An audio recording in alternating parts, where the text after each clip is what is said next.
nosotros somos el equipo 3 y la compañera está mencionando así a su equipo. Entonces no sé quién es el verdadero. Bueno, nosotros somos el equipo 3 y así lo marca. No sé ahí quién está. ¿Qué equipo Ahorita sean lo ellos? presentamos nosotros, que ellos presenten primero ya. Ellos ya lo tienen listo.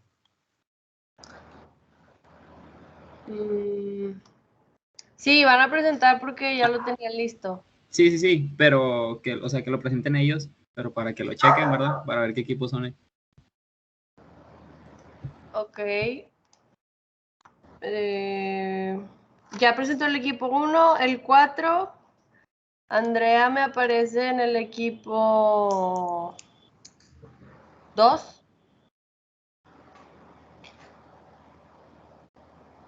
Y Brandon, ¿tú eres el equipo 3? Entonces hubo una confusión. Nosotros pensamos que éramos el equipo 3, pero realmente somos el 2. Pero los integrantes son los mismos, ¿no? Sí, o sea, nada más hubo confusión del número. Ah, ok, muy bien. Entonces primero va a presentar ahorita equipo 2 y luego el equipo 3. Si estoy compartiendo mi pantalla. Ahorita ya no aparece tu presentación. No, todavía no. No, no se ve. Pero ya se está grabando, ¿verdad? Sí, Sí, ya se está grabando. Sí.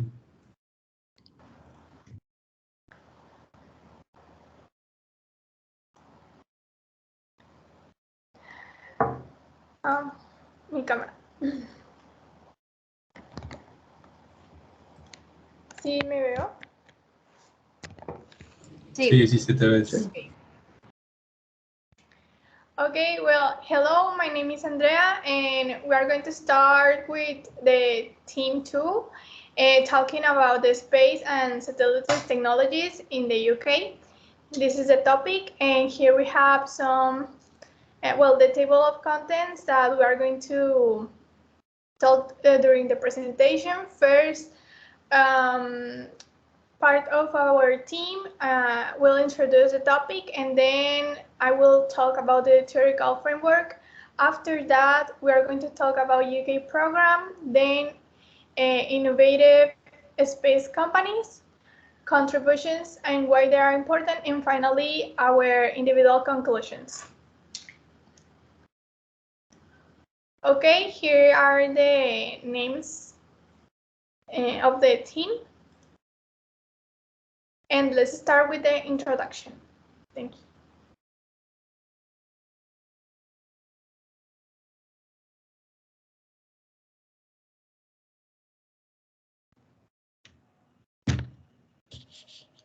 Okay, good afternoon. My name is Jorge Carrizales, and we are going to start with a brief introduction of this presentation.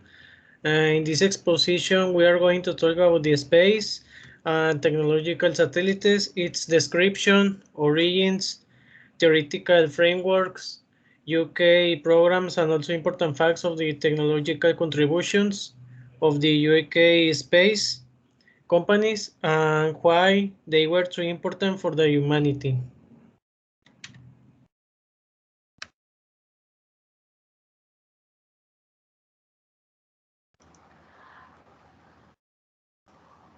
Okay, first I will mention some important points about the origins of the space technologies in UK. As with the other post-war space-faring nations, the British government's initial interest in space was primarily military. That means that they were not interested in going to the moon or investigations about that field, but they were interested primarily in military stuff. Early programmers reflect this interest. As with other nations, much of the rocketry knowledge was obtained from captured German scientists who were pursued to work for the British. So here's when German and the UK start working together to develop these technologies, work together because they were captured.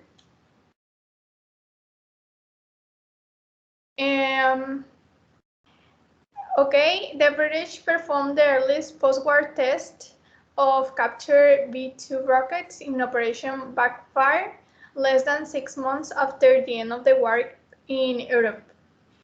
And I think that war is a very important thing here because that is the point where this all explode, talking about the development of these technologies. In 1946, a proposal was made by Ralph A. Smith to found a British crewed suborbital launch in modified B-2 called Megarock, that is here in the screen. This was, however, rejected by the government.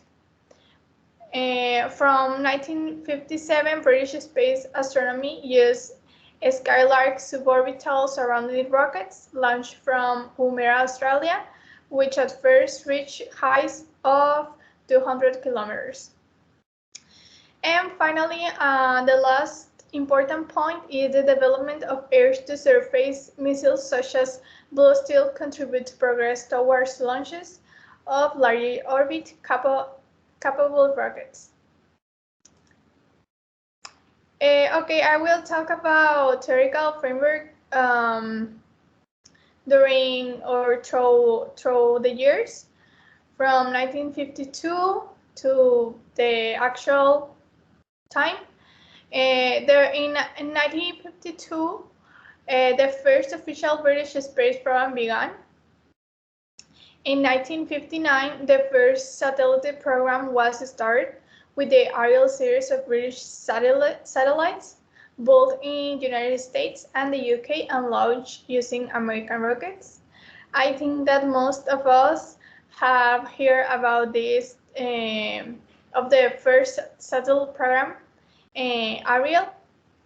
Well, this was a British satellite in contribution with the United States.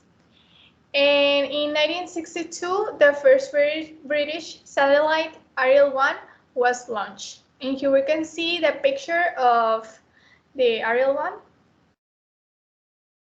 And during 1960s and 1970s, a number of efforts were made to develop a British satellite launch capability. Okay, then we can talk about 1971, in which this rocket named Black Arrow did succeed in placing a single British satellite, Prospero, into orbit from a launch site in Australia.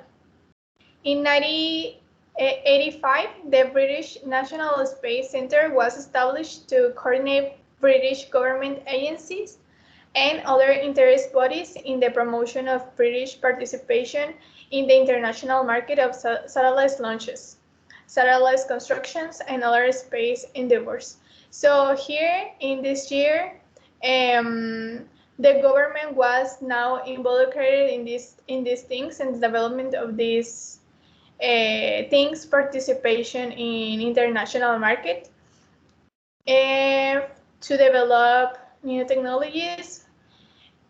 And in 2010, many of the very separate sources of space-related funding were combined and allocated to the center's placement, the UK Space Agency, that we're going to talk later in other slides, because this agency is very important in the UK, in the development of this field, of course.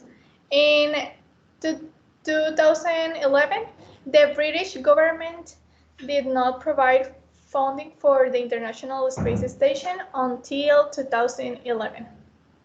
So in this year is when officially the British government started to provide funding, because after that time they didn't, sorry. Okay, now we're going to talk about the UK program, and that's the topic of another classmate. Thank you.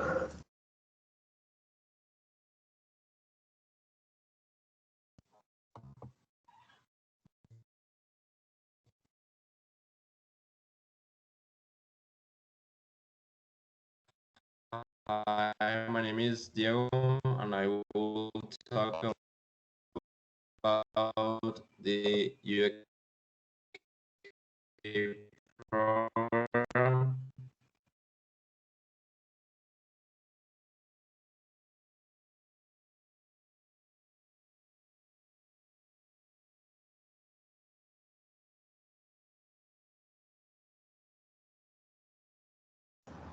Diego, we cannot hear you.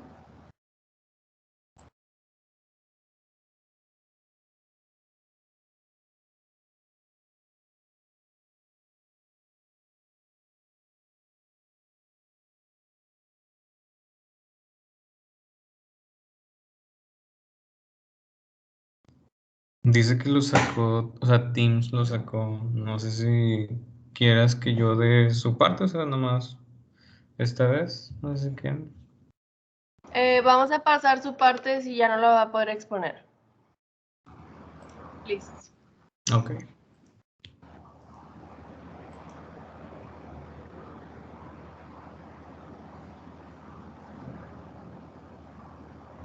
Okay, the next topic is innovative space companies.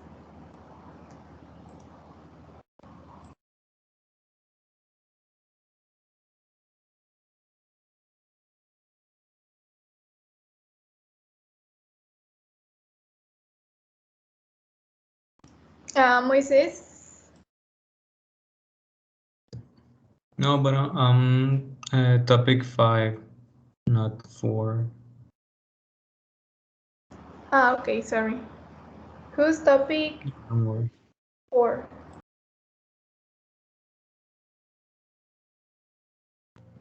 It's me, sorry. Well, hi, I am Alexis Diaz, and this is the first company that I'm going to talk about. Well, we have as you can see, the OneWeb satellites, and as we can see in the picture, they offer, satellites. But what makes them better or gives them like an advantage? Well, there are multiple benefits, but the best advantages are: first, they have a greater range. The second one are cheaper than other satellites, but they also have a good quality. And third, they're easier to acquire.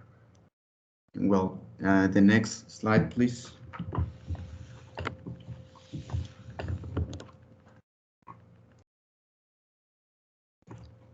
Well, this is the second one. Well, the space technology. It is a British company, but they have 4 classes of products. The first one is a... Disculpa, no prendí mi cámara. You can see me, right?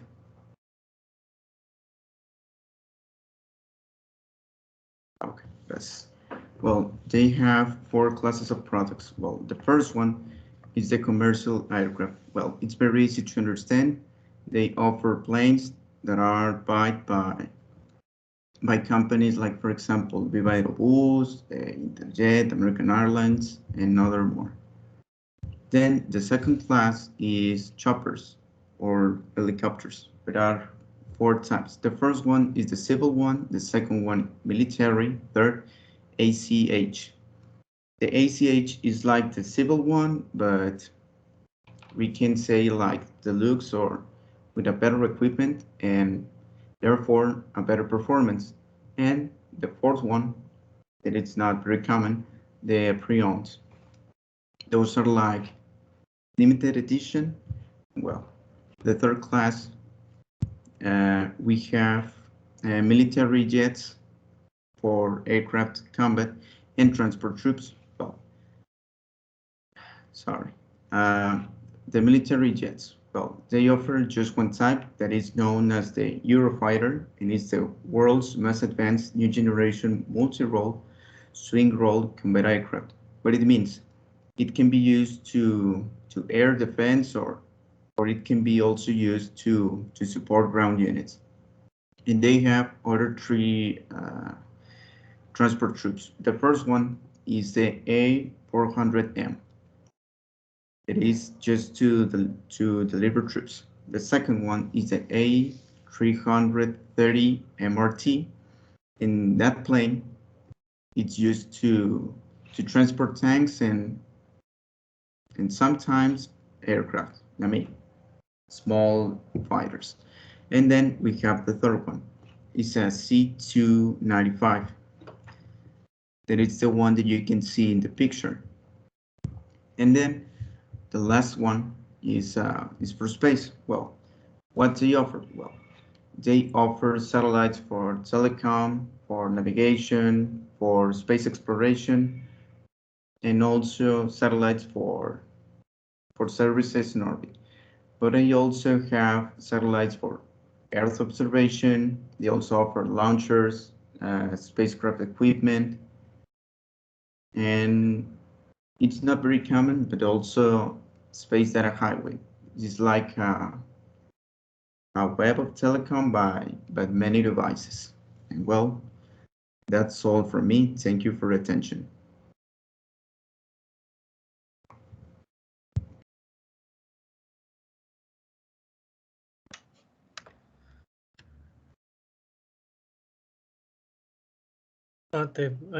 Thank you. Now we are going to see more important companies. One of them is the Airbus.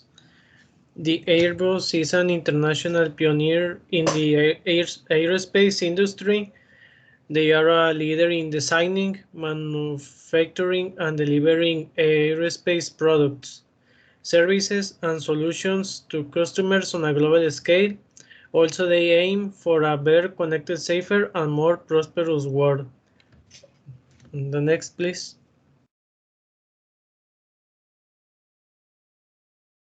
The Airbus designed and built the flagship, as we can see in the image. This emission solar orbiter, which was launched in February 2020. Solar Orbiter has already provided stunning images of the sun, and during its 10-year life, it will be the closest camera ever sent to the sun, as well as the first spacecraft to orbit the sun at the same speed as its gravitational rotation, providing valuable data on the workings of our nearest star. So we can affirm that in the future, the Airbus will develop better machines like this flagship and it can help us to take more information about the sun and also the sun life. That also is important to know how much time it will be. And the next, please.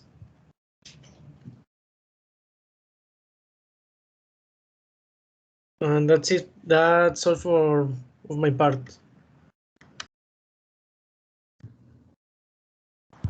Thank you. The next topic is contributions and why they are important.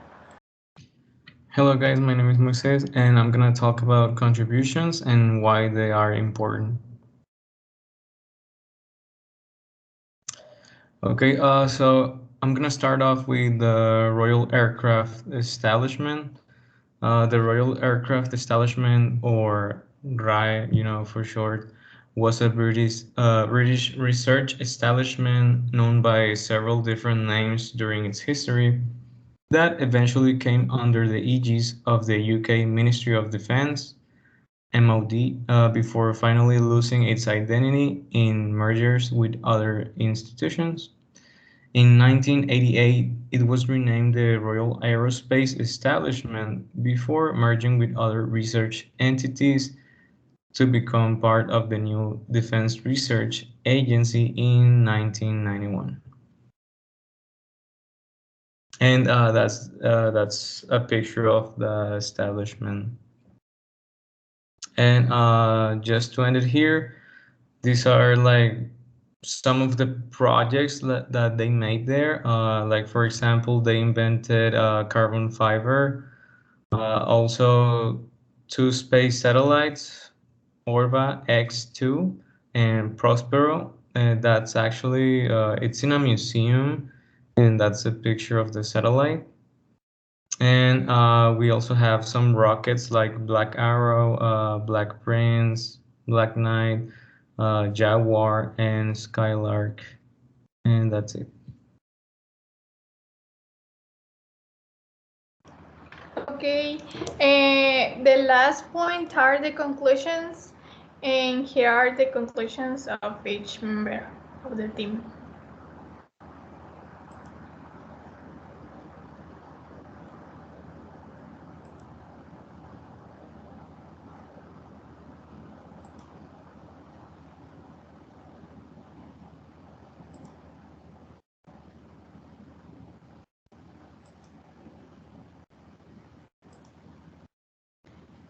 Okay, that's all from team 2. Thank you. Thank you.